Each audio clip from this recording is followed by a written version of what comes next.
Start. Pwede siya pa rin. Ang problema sa baril, dumudukot ka pa lang, basta maunahan ka. Kasi yung baril natin, may ano pa tayo, may luggage pa, di ba? Kahit mahawakan mo pa yan, pwede niyang ganyan yung kamay ko, masasaksak niya pa rin ako. Pwede ang buti exercise ulit. Sack, take enough time, enough space for you to pull up your gun. Gawin niyo lang exercise na yun, sumaksak siya. Takbo. Ano muna, hindi yung sumasaksak siya, sumasabay ka. Maunahan tayo niyan. Kasi unang-una yung baril mo, di mo alam, madudukot mo kaagad eh. Diba? Okay. Yun ang ano natin, explanation. Pero, gagawin natin yung lesson kasi hindi naman lagi-lagi hawak yung baril niya. Gawin na natin yung teknika. Kasi naman everyday na sabi nyo din, naman, mag-disimba kayo, bigla-biguman yan. Lasing. Sige na alam natin yung lesson ha. Saksak. Hari. Then pasok.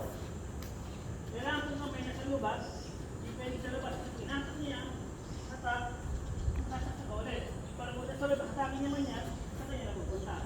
Okay? So first step, hari, distract, grab. Then move this foot circularly behind you, simultaneously, pinning your opponent downward. Pasubsob yan, no?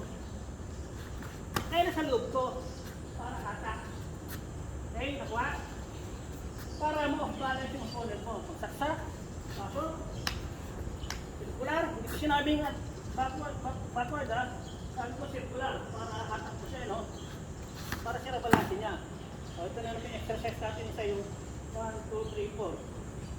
Then, nahatak mo na siya, off-balance na siya, ito naman yung circular, may kabilang paan naman. Okay, now how to disarm the knife? So obviously, avoid the sharp part. Ganyan mo lang yan. Kita mo ba yan? Pinamagpit na yan. Good. Ano mo nasasakto rin? Gabi ko eh. Go. Hindi natin. Saksak. Saksak. Then, balik. At isa lang kayo wait. Pero kasi minsan baka may kasama, just check may backup. Dito lang mo.